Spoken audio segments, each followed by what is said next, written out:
سال گذشته بارانگری هم نشد، آب نشد. همون گکتارش 300-400 کیلوی غله داد. همون رسخودهای یگان تشه پوشاندن نتونست. بهار سال گذشته زمین‌های کشاورزی خواجگی دهقانی مدنیت در ناحیه جبار رسولوف چنین سبز و سیراب نبود. درخت‌هایش از بیابی پژمرده شده و زمین‌هایش سوخته بودند. آثار آن را در بعضی درخت‌ها امسال نیز دیدن ممکن است. دهقانان میگویند که امسال به کانال آنها آب بسیارتر آمد و امیدوارند که تا آخر سال وضع چنین ماند. سرچشمه آب ما خوجا بقرغان است. از جمهوری قرغستان میبیاید. یک هفته پیش هم آب آمده بود. هم پیتوای دادن و هم برای گندم دادن. نسبت گذشته خیلی خوب مناسبتان است. آب سر داد از جمهوری قرغستان میگوید. امسال آب نقض میشد میگوید. اکنون میرابا رفت آمد کرده. کوشش کرده آب آورده استانه. اکنون آب که بالا که آمد میرابا میبیارند. دیگه چیکار میکنه؟ در روزی آب چخله چه گویم از 300 تا 500 لیتر آب هست خلاص. چون که حاضر همسایه‌مون هم وقتی کشتکار گندم آب مانده شدگیه هم با آب میتین ما با هم 500 لیتر آب گذاشته یا 300 لیتر یه روز آوردیم هم 7000 آب کردیم هم قطعات ها. اما وضع در همه منطقه های مرزی یکسان نیست. برخی از خواجگی‌های دهقانی در ناحیه باباجان غفورov هنوز منتظر آب بودند.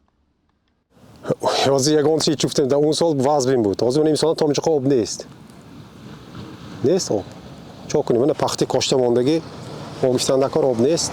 ایساستگی زمین بود. این هم در حالی است که تا دوره مناقشه بین دو کشوری همسایه آب پالزی به طور مستقیم از کانال‌های جانبی قرقیزستان به زمین‌های کشاورزی تاجیکستان جاری می‌شدند.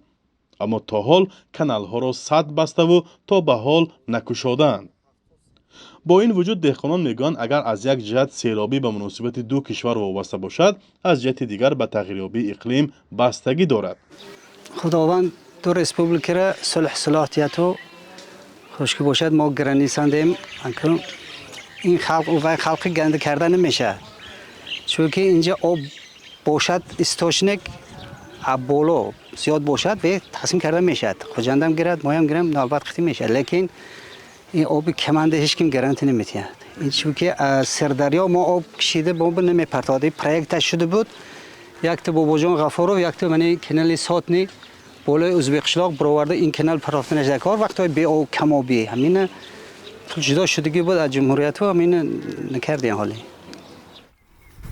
مسئولان ریاستی بهداشت زمین و آبیاری ولایت سوخت در نشست خبری امسال گفته بودند که سال گذشته از طرف قرقیزستان آب جاری می شده خیلی کم بود و آن از حساب خشکسالی آمدن سال ارزیابی می گردید.